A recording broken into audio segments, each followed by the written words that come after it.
Archetypes of the Warhammer 30,000 universe, the Primarchs, and the Emperor.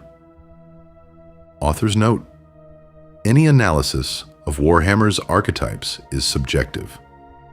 The authors, Dan Abnett, James Swallow, and others, almost never named their source archetypes outright. So everything below is how I personally see these figures, rather than an official reading. We'll be looking at the archetypes of the Primarchs and the Emperor on a conceptual level. What is an archetype? The concept of the archetype is an interdisciplinary one. In literature, an archetype is a recurring image, motif, or plot that can be traced through folklore and literature over a long span of time. In art, an archetype is the primary image of a thing, the original. Most often, we are talking about universal human symbols that form the foundation of mythology, folklore, and culture, and are passed down from generation to generation. The wicked stepmother, the foolish king, the faithful servant, and so on. In philosophy, an archetype is the prototype of a thing, the idea of it. Here it is worth recalling late antiquity, Philo of Alexandria, and the Platonic world of ideas set against the world of things. When I speak of the archetypes of the Primarchs, I mean who it is we see before us, and who, perhaps, the author had in mind. From here, I'll go in order, by legion number. This does not exclude even those of whom we do not speak. The 2nd and 11th legions have been struck from the records, and about them we deliberately keep silent. The archetypes of the Primarchs. The first, Lion L. Johnson, Dark Angels of Caliban. The archetype is a knight of the Arthurian cycle. But the lion is no knight without fear or reproach. He is neither Arthur nor Percival. I would call him a flawed knight, an unidealized one. This is an image in which duty and emotion are locked in constant conflict. If we stay within the Arthurian cycle, his archetype is more likely Lancelot, the one with whom Guinevere betrayed Arthur, or even Mordred, who raised a rebellion against the king. A later development of this image is Tristan, the Celtic prince of Tristan and Isolde. There is also a strong thread here of the quest for the Holy Grail, an almost unattainable ideal that one pursues but never reaches. In Descent of Angels, the Lion's Grail is his war against the great beasts of Caliban. Yet once he attains that goal, he finds only emptiness behind it. The goal had been for himself. Knighthood is the foundation of his image. The third, Fulgrim, Emperor's Children of Chemos. The archetype is Elugabulus, also known as Marcus Aurelius Antoninus, a Roman emperor. His grandfather, great-grandfather, and father were all priests of the Phoenician sun god Elagabal, hence the name. He was famed for the exceptional beauty of his youth. He lined his eyes and used rouge. At the same time, he threw himself into the arts. He sang and he danced. A clear, full grim. And like full grim, he came to a bad end. He sank into debauchery and hedonism. The Legion's theme is late antiquity, purple and gold, gaudily imperial. The style of the Roman Empire in its period of decline. The theory that full grim carries an alchemical theme of the universal androgyne tied to the great work. I do not share. I simply don't see it. That reading is better applied to a different Primarch. The fourth, Perturabo, Iron Warriors of Olympia. The archetype is Archimedes, mathematician, physicist, and engineer, and in particular a military engineer. He became famous precisely for his military inventions. For instance, during the defense of Syracuse, he built a crane, dubbed the Claw of Archimedes, which lifted and capsized ships. This is the archetype of the military engineer who became a warsmith, through circumstances beyond his control. Reading Perturabo, The Hammer of Olympia. From the Primarchs series, you understand that had Olympia not been a world of internecine strife, he would have shown interest in every science, and military engineering would have been merely one facet of his gift. He does not love war, as say Angron does, but he knows how to command it. And having made his peace with that, he simply does his work. His prototype of steadfastness is that very defense of Syracuse, made possible by Archimedes. Perturabo is known as a master of the siege and a master of defense. In the Hammer of Olympia, he even builds, aboard his flagship and with his legionaries, a model of the assault on Terra, and says himself that since he knows better than anyone how to take a city, he would defend one better than anyone too. The fifth, Jaghatai Khan, White Scars of Chogoris. I'll be brief here. Mongol themes don't interest me as much, but the theme is obvious. Not simply Asian, but specifically Mongol. There is also an idea of his own regarding the dark gifts. This is not your war, son. I don't see a precise archetype, but the closest is Tem Ujin, Genghis Khan. The tactics of the White Scars, swift assault strikes, match the tactics of the steppe peoples. Essentially no infantry, but fast-moving cavalry. The title Khan points directly to the Mongol theme. The sixth, Leman Russ, Space Wolves of Fenris. This legion interests me far more. The homeworld Fenris is not for nothing an echo of Fenrir, the wolf who will begin the Ragnarok. Leman-Russ's archetype is Odin, and, to a lesser degree, Tyr, but only in the aspect of war and of being a son of the Allfather, the Emperor. At the end, the Space Wolves call the Emperor the Allfather. But in the greater part, it is Odin, because Odin united two beginnings within himself, the great warrior and the great sage. That he is a great warrior is hard to dispute. In Wolfsbane, he says he has fought each of his brothers, in the cage or on the battlefield, and is uncertain of victory over only one of them, Horus. And as we know, had he wished it, he could have killed Horus. Leman-Russ truly is the strongest Primarch, before Magnus's ascension and demonic transformation. But he is not only a warrior. Recall his duel with Angron in Betrayer.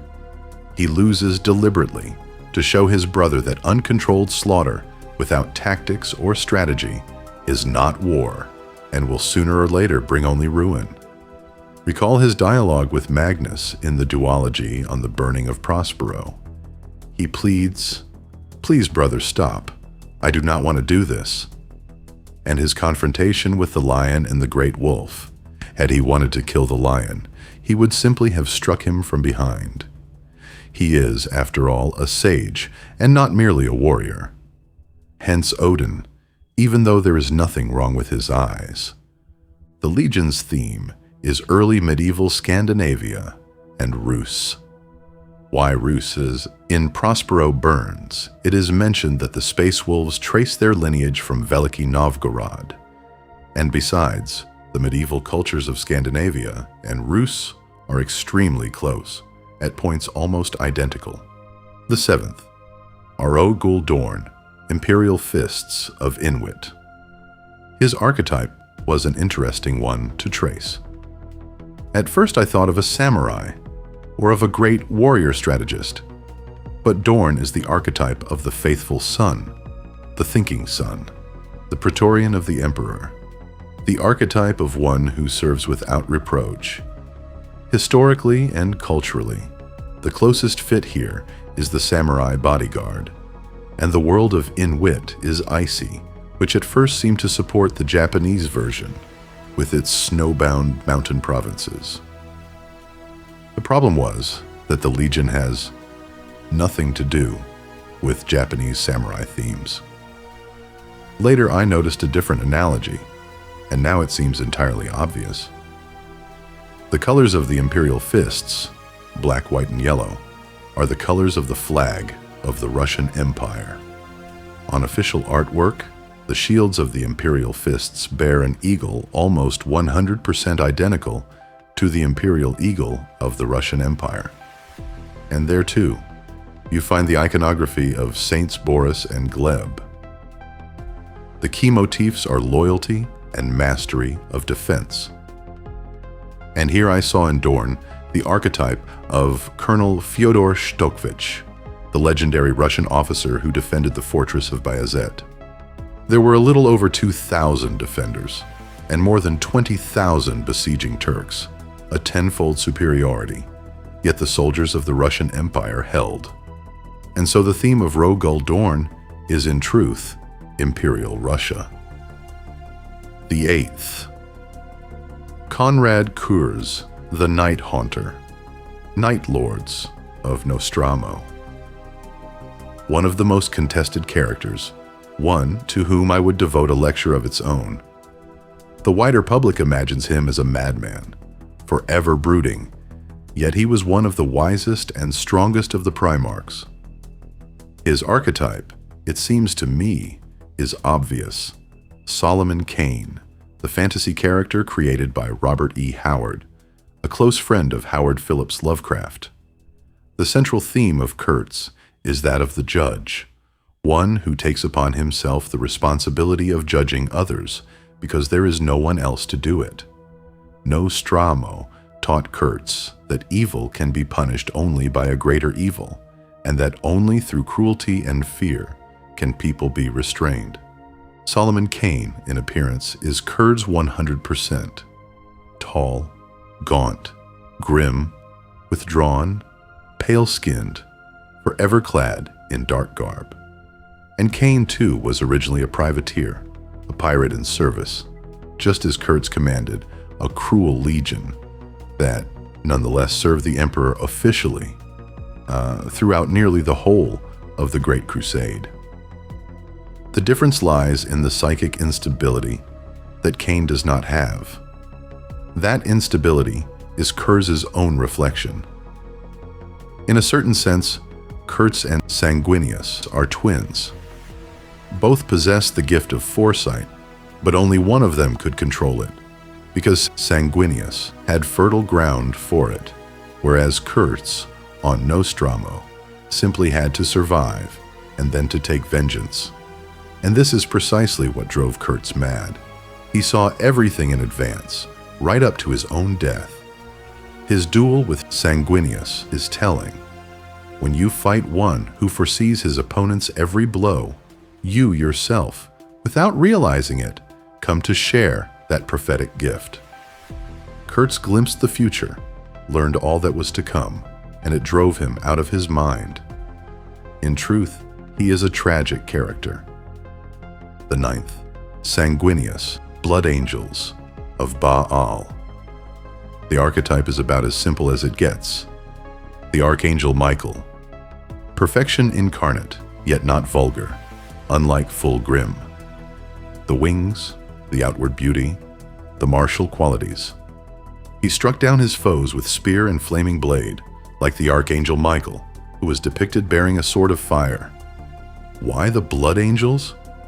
Many think it has to do with a blood cult, which does exist, but in a different aspect.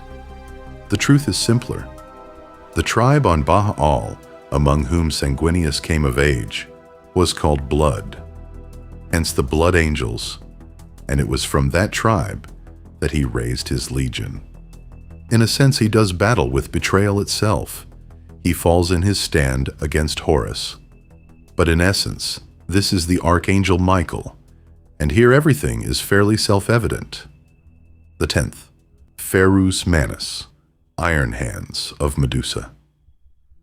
The archetype is a complex one, a murky type in his own right.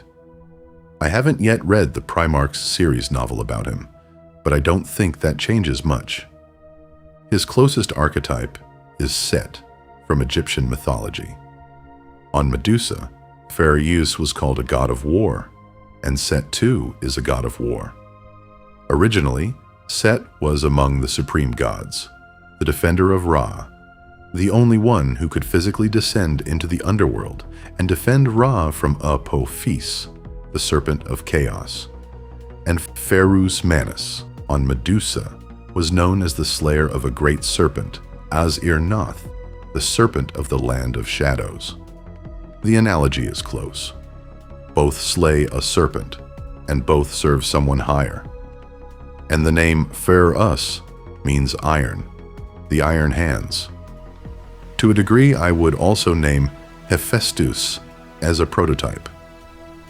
Ferus is a kind of cripple with more than functional metal hands, while Hephaestus fashioned himself a leg of metal, hence the motif of augmentation. And Ferus was betrayed by a brother, Fulgrim, while Set was betrayed, not by a brother, but, as it works out, by a nephew, Horus, after the rise of the cult of Horus in the dynastic period. Ferus dies in combat with his own kin. As for the Iron Hands themselves, the motif is steadfastness and the capacity to make hard decisions. Recently, I came across a theory on an English language forum that things are not so simple with their living metal.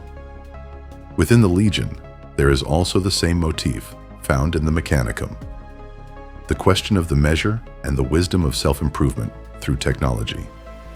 Here I cannot help but recall the Strugatsky brothers, Far Rainbow, and the story of the Devil's Dozen, where the last of them, Camille, fused with machines, says, "We have become superhumans, and in place of the state, you want to, but you cannot. We have passed into the state, you can, but you do not want to." And Ferus in the Heresy novels is shown as a man of exceptional will. The 12th. Angron, the Red Angel. World Eaters, formerly the Warhounds, of Nucerio. The archetype is also a simple one. Spartacus, the most famous gladiator, who roused his brothers to fight against their oppressors. I would also recall Carpophorus and Flamma, less famous, but legendary gladiators, who more than once won the wooden sword, the symbol of freedom, yet each time returned because they could not abandon their brothers. The motif of martial brotherhood, which matters more than freedom. That is the idea. Angron all but repeated the path of Spartacus. The only difference is that he did not perish. The emperor had awaited him far too long. It is important to understand that Angron is a tragic character. Many picture him as a savage madman, yet in Betrayer, we learn that he never wanted war. He may well have been the most humane of the Primarchs. Like Vulcan, perhaps even more so. But the butcher's nails inflict upon him, every moment outside of battle, an unbearable suffering, the kind that would kill a mortal in an instant. In The Master of Mankind, there is a passing suggestion that the Emperor personally tried to remove that implant, but could not. And the nails, over centuries, slowly killed Angron. Sometimes he overcomes them. In Betrayer, he reflects on this more than once. A very powerful and very tragic character. The 13th. Roboot Gilliman, Ultramarines of Mukrag. A handsome figure, easy to recognize. The Thinking Son. Though personally, I prefer the nickname Conrad Kurtz gave him, the Battle Accountant, which is quite telling. His archetype is simple, Caesar plus the theme of the Roman army. Discipline, the economy of war, and tactical mastery. Their weapon of choice is the gladius, as mentioned, for instance, in connection with the battle for Calth in the Unremembered Empire, those very ancient Roman short blades. A magnificent strategist in peacetime as well. He assembled a vast realm, an entire sector, Ultima, 500 worlds in essence. The 14th. Mortarion, the Death Lord, Death Guard of Barbarous. The archetype is clear, Thanu Tos, or from the graphic tradition, the Archangel Gabriel, or Samael. Angels of death, the image of one who brings death and perceives it as the logical continuation of life as a kind of paradigm. On Barbarous, where Mortarion lived, the world was poisoned by industry and reprocessing. Death walked hand in hand with life. Here, too, there is an archetypal element. Mortido, a term from psychoanalysis denoting the dominance within a person of the death instinct, a reflexive attraction to death, not in the aspect of suicide, but in the aspect of dealing it out and studying it. Beyond the well-known episode in which he drinks poison alongside his men, Mortarion embodies not so much death as the flawless war machine, the martial concrete aspect. The closest analog here is the German army in the spirit of the First World War. Gray in color, no exceptional ornament, simple and effective. The 15th, Magnus the Red, the Crimson King, the Cyclops, Thousand Sons of Prospero. One of my favorite Primarchs, and the problems begin at once. First, Faust and Paracelsus, that is, Philippus Aureolus, Theophrastus, Bombastus, von Hohenheim, the greatest of alchemists and physicians. Then, to a degree, Odin again as the one-eyed sage. To a degree, he is also the archetypal magus of the major arcana of the tarot. In his early years on Prospero, he is described as a boy sage who taught the local sages, a motif close to that of Christ. The theme of the quest for knowledge, of that same great work, of the philosopher's stone, the search for that which cannot be found. And Magnus is precisely the one who does not find himself. After Rus killed him, yet did not kill him. In Slaves to Darkness, he gathers up his own shards, arriving seemingly whole, but with great difficulty. And how many of those shards there are, no one knows. It is said that he lost the most important part of himself. The theme of the Legion itself is simple. Ancient Egypt, the Heka, the staff, and so on. The 16th, Horus Lupercal, sons of Horus, formerly Luna Wolves of Thonia. The archetype is perhaps one of the simplest, Lucifer, and specifically the apocryphal one.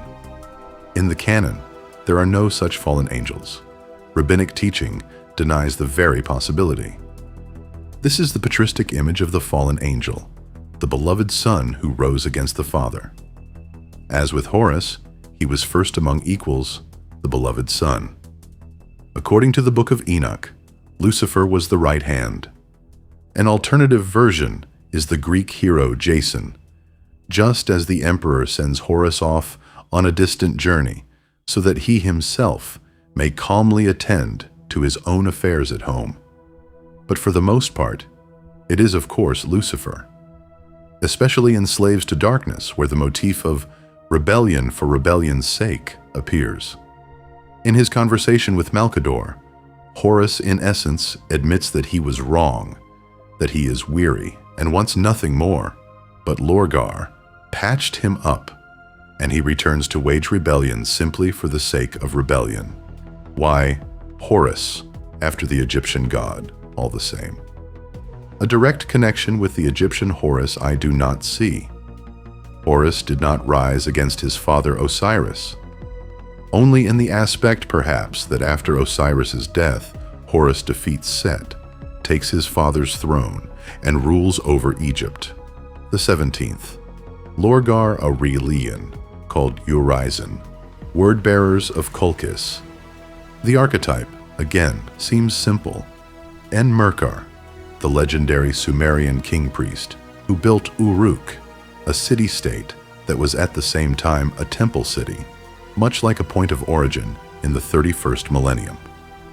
He was held to be a son of the sun, god Utu, hence the theme of the All-Father. Historical Colchis, not the Warhammer one, in the second millennium appears as a land of the rising sun, with the mightiest of religious cults, some of which have survived in Georgian mythology. The word-bearers themselves are missionaries, in a sense even medieval crusaders, converting the unbelievers for the sake of expanding their faith. As Corphiron said to Garvia Loken, "Are we strong because we are right, or right because we are strong?" A simple answer to that question was convenient.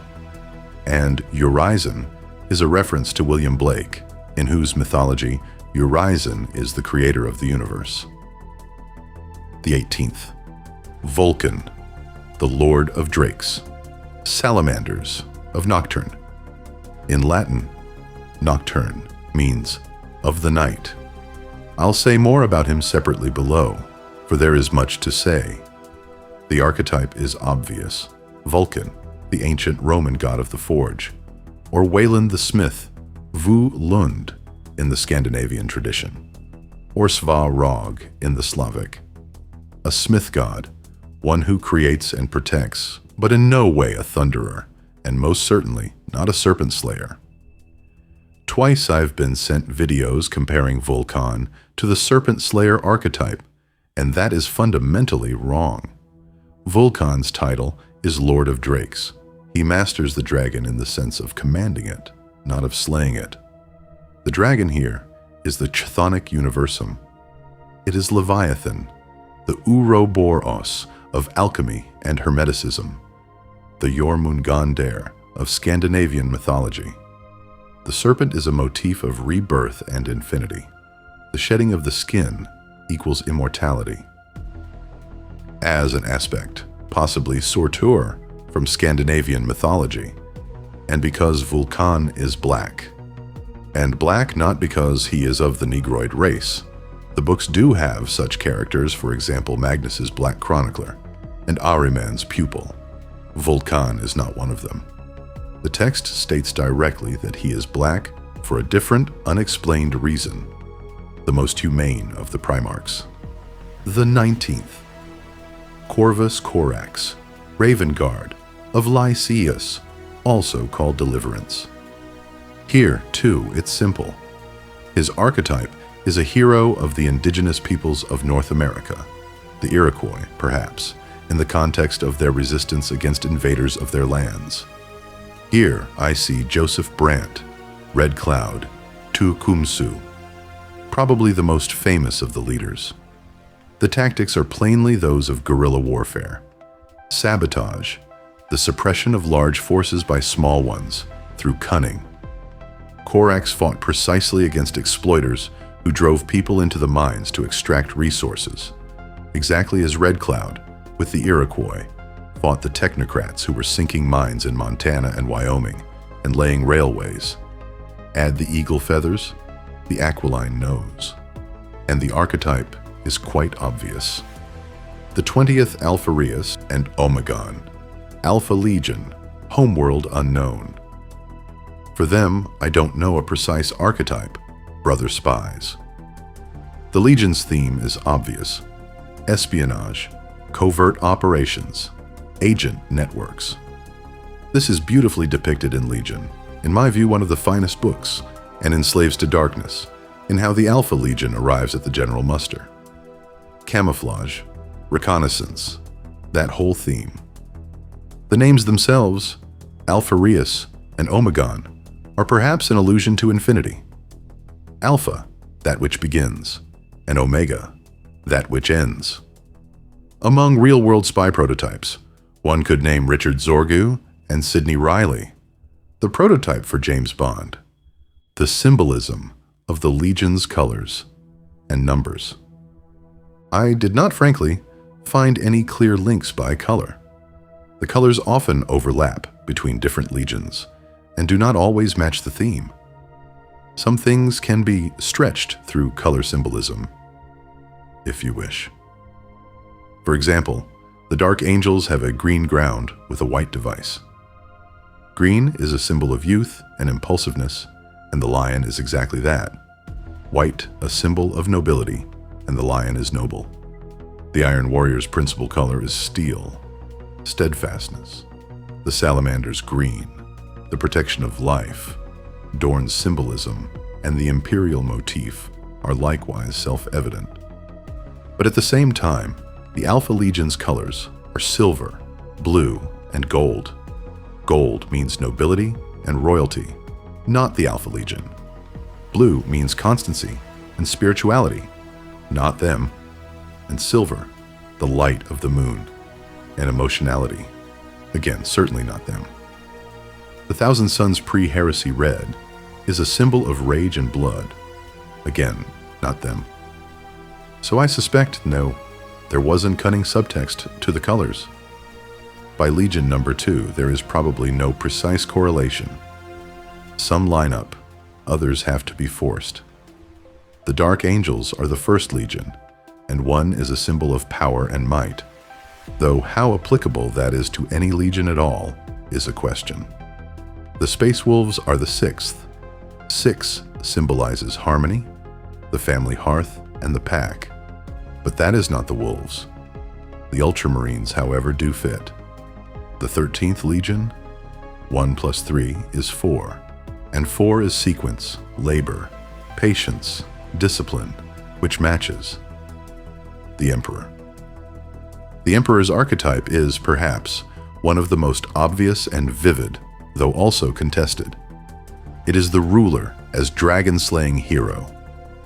Here, we have Thrayu Taunu, also known as Feraidun, of Iranian mythology, a king, patron of Zarathustra, an analogy with the Mechanicum, patronage of the sage engineers, the ideal king and commander, and images from ancient Armenian mythology, and Siegfried of the Nibelungen Lied, the dragon slayer, beloved of his people, and Cadmus, who, by legend, helped the gods to overcome Typhon, that very serpent, the antithesis of Apollo, the sun god. The motifs are many, right up to Thor, who fished for the Jormungandr and guarded Midgard. But the principal prototype is St. George. According to the miracle of St. George and the dragon, George defeats a serpent, and in the same way, the Emperor, as told in the Master of Mankind, in the mountains of Lebanon, defeats a being that had terrorized the local population, yet does not slay it, but casts it away to Mars, to the Mechanicum, for other purposes. I'd like to quote a fragment from a 16th century manuscript of this myth, and the phrase appears in earlier manuscripts too, describing George as a warrior who lived and who, after death, shines forth with great wonders. Is this not the Emperor upon the golden throne, who even after death shines forth with great wonders? It was not for nothing that I mentioned Apollo. He too cast Typhon down from Olympus. Typhon falls into a chasm in the earth, and over that chasm, the tripod of the Delphic oracle is set, through which the Pythia uttered her prophecies. This is the same image as with the nameless dragon, which some hold to be a shard of the void dragon. The Emperor defeats it on Earth and casts it into the Noctis labyrinth on Mars, from which the Mechanicum then draws its knowledge. The chronotope, the warp. The chronotope, a term from literary theory introduced by Bakhtin, is the regular interconnection of spatial and temporal coordinates. The most vivid chronotope of Warhammer is, of course, the warp. Its prototype is Tartarus of ancient Greek mythology, the abyss beneath the realm of Hades, encircled by gloom, which is symbolic in itself. Tartarus is at the same time a generative phenomenon, a mother of sorts. It was Tartarus that gave birth to Typhon, the fetid serpent, possibly, in some aspect, Nergal, as well as to Echidnu, the half-serpent, half-woman, close to the image of Slaanesh. Another chronotope is the Maelstrom, a genuinely existing whirlpool in the Norwegian Sea. In the Warhammer universe, the Maelstrom is a local, stable place within the warp. The archetypes of the Chaos Gods. Here there is a curious theory. that their images were inspired by the work of Michael Moorcock, the very man who created the multiverse of the Eternal Champion and the eight-pointed star of chaos, and at the time he made little secret of it. Later, Stanislav Grof, the American psychologist and founder of psychedelic therapy, not universally acknowledged. According to this version, the chaos gods are the so-called perinatal matrices, the 4 levels of the Grofian trip. The 3rd level is especially telling. There is an intriguing connection too. Grof wrote Realms of the Human Unconscious in 1975, and shortly afterwards the rulebook Realms of Chaos appears. The titles are practically identical. The 3, or more precisely 4, perinatal levels are the experiences of the stages of intrauterine development of the fetus. Modern science accepts that this experience does influence the human psyche. First, the amniotic universe, the beginning of the embryo's development in the womb, characterized by cosmic imagery and visions of the future. In the first months, the child spends almost all of its time in the phase of REM sleep. The closest fit is to Tzeentch. Second, cosmic engulfment and the awareness of no way out. The fetus ceases to receive enough nourishment and oxygen. Toxemia sets in, hence despair, anxiety, fear. The closest fit here is Nurgle. Third, the struggle with death. This plainly is embodied by Khorne as the archetype of struggle. Fourth, birth and rebirth, the first minutes of life when a cascade of colossal emotions crashes down upon a person.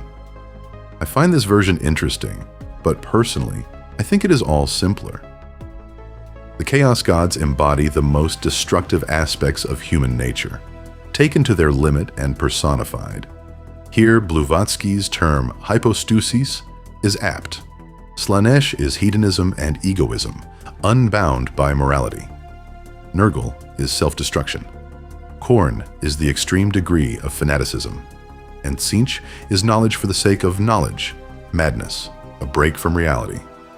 Alternatively, the Chaos Gods are the biological and social mechanisms underlying the development of civilization, driven to a critical extreme.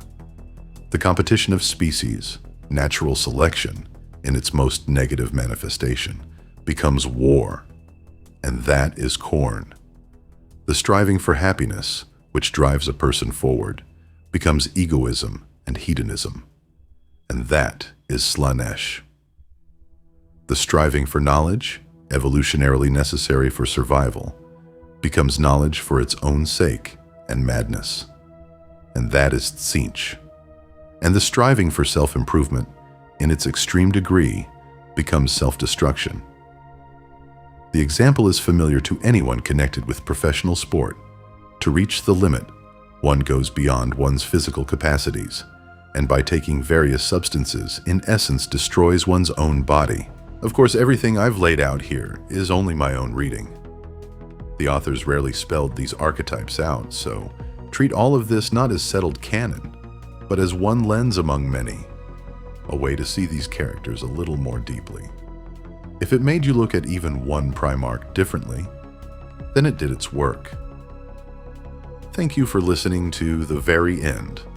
If this deep dive was worth your time, until next time, transmission ends. The Emperor protects.